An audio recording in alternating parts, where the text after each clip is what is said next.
We've got some breaking news on a disinformation campaign against the 2020 presidential election. Eamon Javers is here with the story. Eamon, what's going on? Kelly, that's right. The Department of Justice at this hour unsealing an indictment against two Iranians in their 20s that the U.S. government says were involved in an elaborate scheme back in the 2020 presidential campaign to influence the United States election. Here's what the Department of Justice is saying. They say the two men were Saeed Kazami and Sajjad Kashian.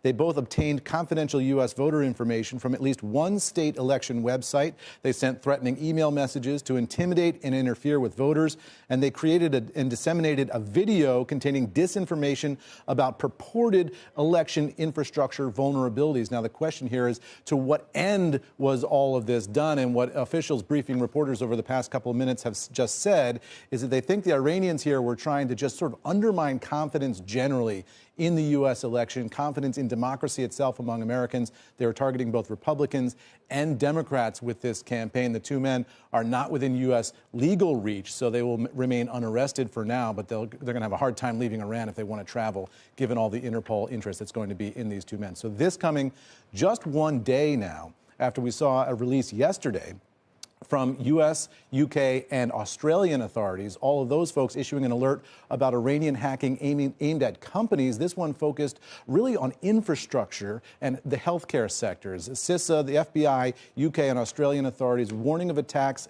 actively targeting a broad range of victims. The targets of the Iranian hackers in this case include the transportation, healthcare, public health, and also Australian organizations more broadly. All of that indicates a really aggressive campaign now from the Iranian side. Yesterday at our Technology Executive Council event, I had the opportunity to talk to Kevin Mandia, the CEO of Mandiant, the cybersecurity company, one of the tops in the world. I asked him what he makes of the Iranian hacking capacity generally. And here's what he said.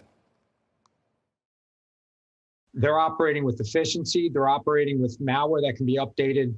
They have a framework where they can update their malware super fast, so endpoint can think and learn and detect what they've got. They can be very efficient at getting, leapfrogging our defenses as they learn.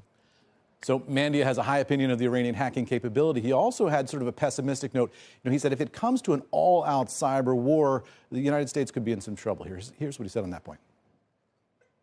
If we had a successful cyber war in just the cyber domain with another nation, my gut is we lose, because we're in the glass house attacking mud huts. It's just too asymmetric. So Kevin Mandia there, one of the sort of leading lights of the cybersecurity industry, saying that if it comes to all-out cyber war, he would guess at this point that the United States would lose. And what we've just seen yesterday and today now from the U.S. government are warnings that the Iranians are taking this very, very seriously. So how might this all play into, for example, negotiations over its nuclear program? Well, it's all part and parcel of the diplomatic dance between the two countries and the hostility between the two countries. And I think what you see here from the Department of Justice in these indictments that were unsealed today is an effort by the U.S. government to do sort of a brushback pitch ahead of the 2024 elections, to say, stay out of the 2024 elections, right? Because we know what you're doing. And there's a real effort to name and shame here. They're giving you the names, the ages, the workplaces, the companies that these guys are affiliated with, of all the people involved in this campaign. This is the United States saying, look, Iran, we know exactly who you are. We know exactly who's doing this. Knock it off. We'll see if it's effective at all. But to your point, it is coming in the context of all these other negotiations between the two powers. Yeah, midterms, too, coming up. Any important election, we know this interference could happen. Eamon, thanks. It's good to have you here. Yeah, it's good to see you. Wish it was better news. Right? Yeah, exactly. Eamon Javers.